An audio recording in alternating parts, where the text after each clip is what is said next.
Nobody in that vineyard knew they were about to watch a woman's entire life get exposed in front of 50 strangers, including the family who caused it.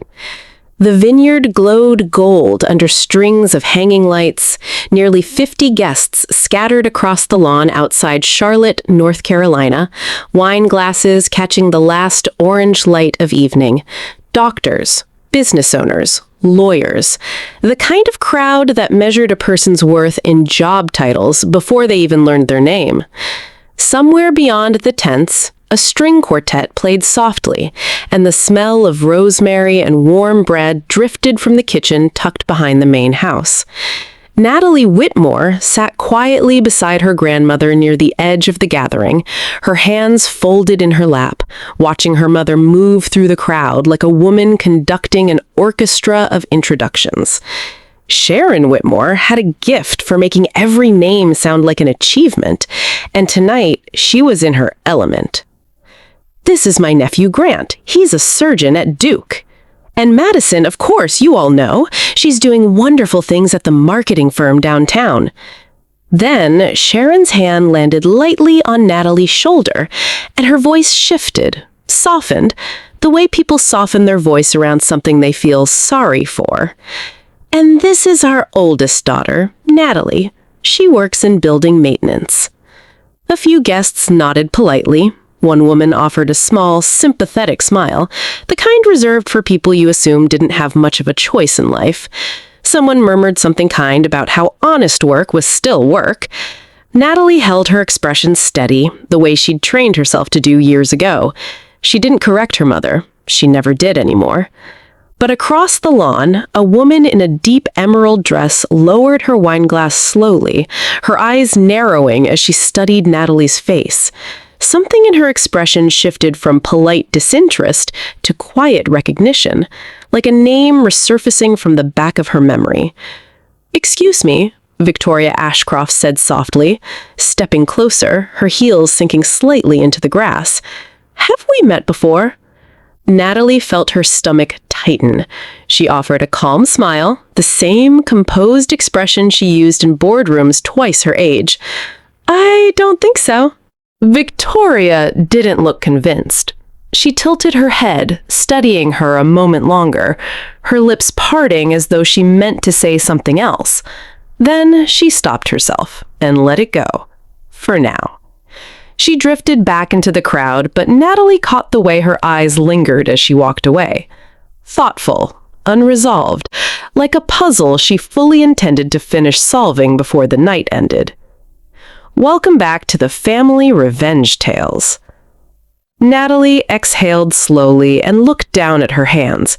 She had known this dinner would be hard. She hadn't expected it to start unraveling before the appetizers were even served. To understand why one small sentence, "She works in building maintenance," could cut so deep, you would have to go back more than 10 years to a modest house in Cedar Ridge, North Carolina, where Natalie had grown up watching her mother slowly disappear into a life she never truly chose. Sharon had once dreamed of becoming an accountant. She had been sharp with numbers, ambitious, quick to solve problems other people avoided. But she had given all of that up to raise a family, and somewhere in the years that followed, that sacrifice had curdled quietly into something else, a resentment she never spoke aloud, but one that found its way into nearly every conversation about her daughter's futures. Richard, her husband, had spent 30 years managing the same modest insurance office in town, steady and unremarkable, content to let his wife make most of the emotional decisions in the household, including which daughter deserved more warmth. Madison had always been the easy one. She followed rules. She smiled when she was supposed to smile, chased approval the way some children chase attention, and never once questioned the shape of the life laid out for her. Natalie was different. She asked why, not just how. In a household where obedience was often mistaken for virtue, that difference had made her difficult, and difficult, in Sharon's eyes, had always meant disappointing. When Natalie graduated with a business degree, her parents assumed graduate school would follow, some respectable path with a clear title attached to it. Instead, she sat them down one evening at the kitchen table and told them she wanted to start a facility services company. Commercial cleaning, maintenance contracts, the unglamorous backbone that quietly keeps every hospital, office tower, and airport in the country running. Her father laughed before he realized she was serious. "You spent 4 years in college," he said, shaking his head, "just to become a janitor?" Her mother hadn't laughed. She had cried, then torn the business brochures in half, calling the whole idea an embarrassment to the family name, something she wouldn't be able to explain to her sisters or her church friends. Only her grandmother, Eleanor, had asked a different kind of question. She sat with Natalie for nearly 2 hours that night at the same kitchen table, reading through her business plan page by page under the dim overhead light. She asked about insurance, about hiring, about what would happen if a client backed out, if a truck broke down, if the first year brought more losses than wins.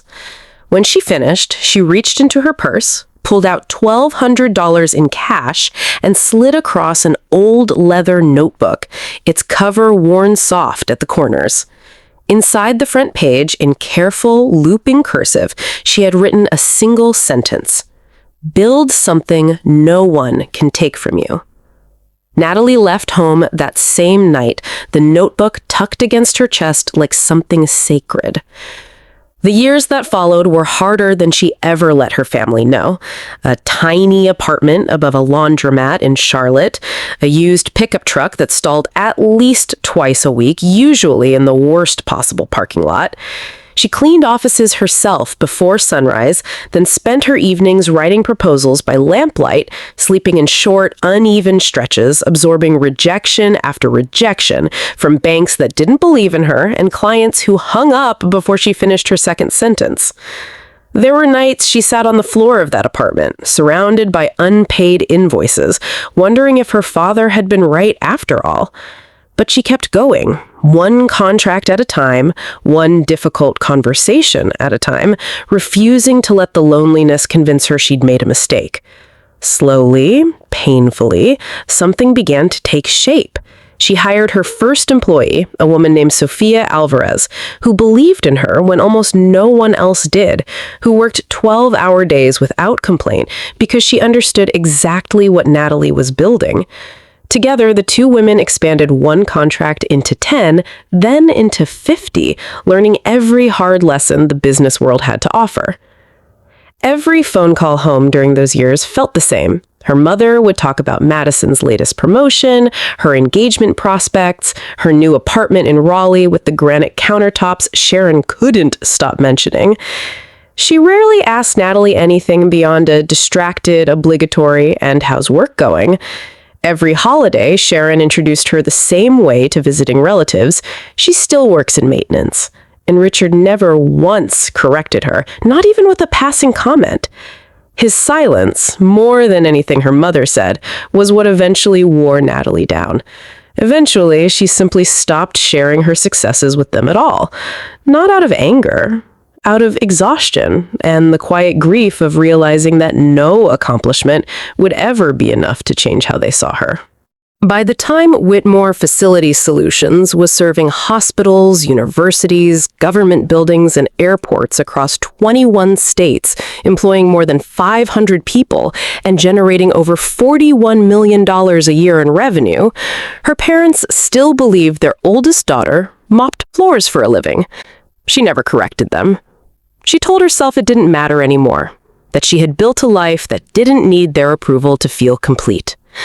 She still drove a modest SUV instead of anything flashy. She still carried her grandmother's leather notebook in her bag wherever she traveled. She still personally trained her new supervisors, because success, to her, had never been about proving anyone wrong. It had been about becoming someone she could be proud of, regardless of who was watching or who wasn't. So when Madison called to announce her engagement to Ryan Ashcroft, son of one of North Carolina's wealthiest and most influential families, Natalie had almost declined the invitation to the engagement dinner entirely. It was her grandmother who convinced her to come, gently, the way she asked for very little in return for everything she'd given. Do it for me, Eleanor had said over the phone. I won't be around forever to see this family in the same room, and I'd like to see you in it, just once, exactly as you are. While preparing for the trip, Natalie had done what she always did before stepping into any new business relationship, her research. That was when she found it. Ashcroft Healthcare Holdings, the very same family Madison was marrying into, had signed one of the largest facilities contracts in her company's history just 2 months earlier, an agreement she had personally led the negotiations for. She said nothing about it to her family. She wasn't entirely sure yet what she would do with that information, if anything at all. Now, standing at the edge of the vineyard, with Victoria Ashcroft's curious eyes still lingering somewhere behind her in the crowd, Natalie began to understand exactly how complicated this dinner was about to become, and exactly how little control she had over what happened next. Dinner was served beneath the same canopy of string lights, long tables draped in white linen, the scent of roasted vegetables and warm bread drifting through the cooling evening air. Natalie sat quietly near the end of the table, dressed simply in navy, no designer labels, no expensive jewelry, only her grandmother's notebook tucked inside her purse like a small, steady anchor against everything unfolding around her. The Ashcrofts, seated closer to the center of the gathering, began asking polite questions about the family, the kind of easy small talk meant to fill space before the meal arrived. Every time someone turned toward Natalie with genuine curiosity, Sharon interrupted before she could answer, redirecting the conversation back toward Madison's accomplishments, or Richard's decades at the insurance office, or anything at all that felt safer than letting her oldest daughter speak for herself. Victoria watched all of it in silence, her wine glass untouched for long stretches at a time. She noticed the way Natalie carried herself through each interruption, steady, composed, unbothered on the surface, though something in her eyes suggested she'd absorbed this exact scene many times before. She noticed her vocabulary in the rare moments she did speak, the careful precision of someone accustomed to boardrooms rather than break rooms. She noticed, too, the quiet exhaustion Natalie tried to hide beneath a practiced smile, the particular fatigue of someone who had given up expecting to be introduced correctly. Halfway through the main course, Victoria set down her fork. "I keep coming back to it," she said, almost to herself, studying Natalie from across the table. "Charlotte Medical Summit. Last spring." Natalie met her eyes and gave the smallest nod, her pulse quickening. Victoria's expression shifted slowly, understanding settling over her like a sunrise breaking through fog, one piece connecting to the next. She glanced toward Sharon, then back to Natalie, and something like disbelief flickered across her face. She said nothing more. Not yet. She simply picked her fork back up, and the conversation moved around her unchanged, though her eyes returned to Natalie again and again for the rest of the meal, watching, waiting, deciding. After dinner, Sharon rose from her seat to give a toast, champagne glass lifted high, her voice bright with pride as she spoke about Madison for several long, glowing minutes, her work ethic, her ambition, the beautiful life she was building with Ryan. The guests raised their glasses warmly. Then, almost as an afterthought, Sharon gestured toward Natalie, her tone shifting into something meant to sound like gentle humor. "Every family has one child who follows the path," she said, smiling, "and another who settles." An uncomfortable ripple moved through the tables. A few guests laughed awkwardly, unsure if it was meant to be a joke. Someone near the Ashcroft side of the family leaned forward, genuinely curious, and asked, "What exactly does Natalie do?" Sharon laughed lightly, waving a hand. "Building maintenance." Richard, beside her, added without looking up from his plate, "We stopped trying to convince her years ago." Across the table, Madison shifted uncomfortably in her seat, her eyes flicking toward her sister with something that looked almost like guilt. She had spent her whole life being praised for following the rules, for choosing the expected path, and some quiet part of her had always wondered, never quite letting the thought finish, what it had cost her sister to refuse it. Victoria set her glass down slowly. The sound of crystal against linen seemed unreasonably loud in the sudden quiet that followed. "So, Natalie," she said, her voice calm and pleasant, as though simply continuing an ordinary conversation, "how many facilities are your teams managing now?" Natalie hesitated only a moment before answering evenly. "A little over 400 across 21 states." A ripple of confusion moved through the nearby guests. Victoria continued, unhurried, her tone almost gentle. "And you're still operating with just a handful of employees, or has that grown since we last spoke?" "We're at 562, Natalie said. Sharon's smile faltered just slightly, though she kept it fixed in place. "And the Ashcroft healthcare contract," Victoria said, turning now toward the rest of the table, her voice carrying without effort. "The one our board approved unanimously 2 months ago. That was your company, wasn't it? You led those negotiations yourself?" The silence that followed felt physical, pressing down over the entire tent like a held breath. Victoria turned to Sharon, her expression gentle but unmistakably clear, without a trace of cruelty in it. "Your daughter isn't part of our maintenance staff." She paused, letting the words settle. "She's the CEO who negotiated our largest operations contract in company history. Frankly, she's one of the most respected executives I've worked with all year." For a long moment, no one moved. Then the questions came, all at once. Guests leaning in from every direction, asking Natalie about her company, her growth, her plans for the future. Their earlier indifference replaced almost instantly by something closer to awe. Richard's face had gone pale, his fork frozen halfway to his plate. Madison pressed a hand over her mouth, tears welling in her eyes, not from embarrassment, but from something that looked a lot like grief for all the years she hadn't known her own sister at all. Sharon tried, weakly, to recover the room. "She never told us any of this." "You told her," Eleanor said quietly from her seat near the end of the table, her voice cutting through the noise with the calm authority of someone who had waited a long time to finally say it out loud. "You simply never listened. Not once in 10 years. Later, outside near the vineyard's stone path, away from the lights and the lingering murmur of the guests, Sharon found Natalie standing alone, her arms crossed tightly against the cool night air. "You planned this," Sharon said, her voice trembling somewhere between anger and disbelief. "You wanted to humiliate me in front of these people." "I came because Grandma asked me to," Natalie said quietly, without raising her voice. "You embarrassed yourself, Mom. I didn't do that to you." Sharon's composure finally broke, tears spilling over as years of carefully buried resentment rose to the surface all at once. "Do you have any idea what it's like," she whispered, "to watch you build the exact life I gave up? I wanted to be something more than a housewife once. I had dreams too, Natalie, before you girls came along.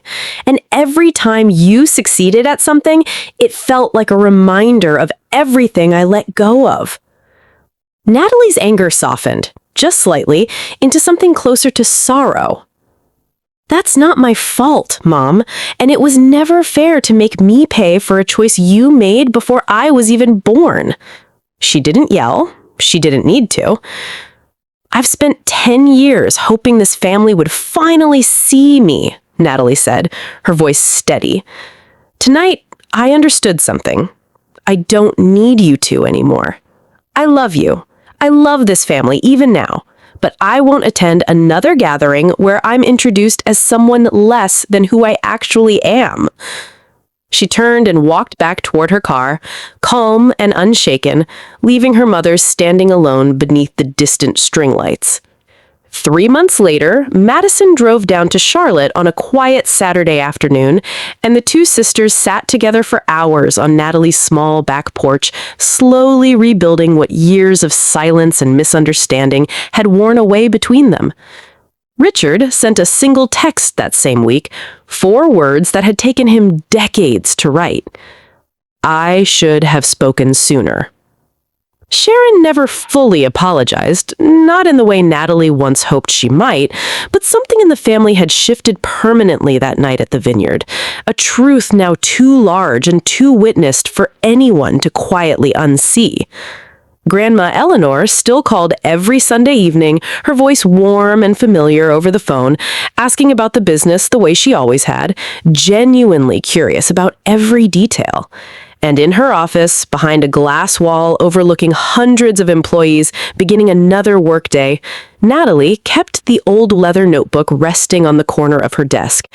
Some mornings, before the phone calls started and the meetings filled her calendar, she opened it just to read the first page again. "Build something no one can take from you."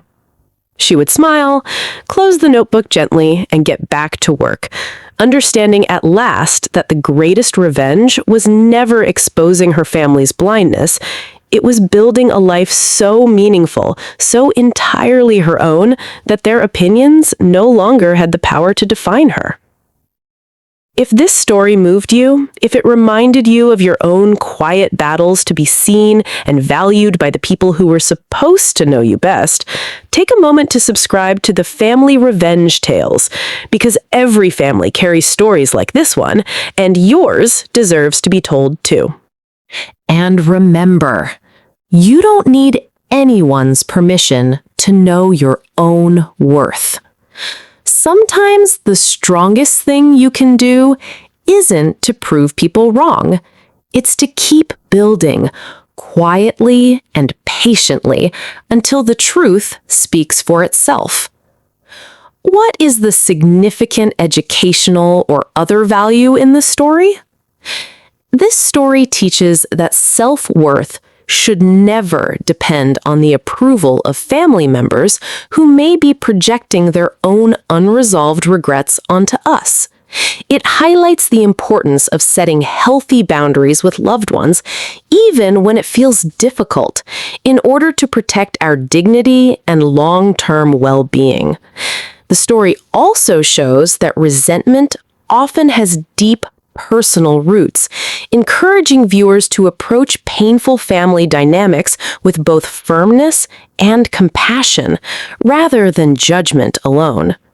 It reminds audiences that true success is not about proving others wrong, but about building a life so fulfilling that external judgment eventually stops mattering. Finally, it offers hope that even fractured family relationships can begin to heal once the truth is finally spoken and genuinely heard.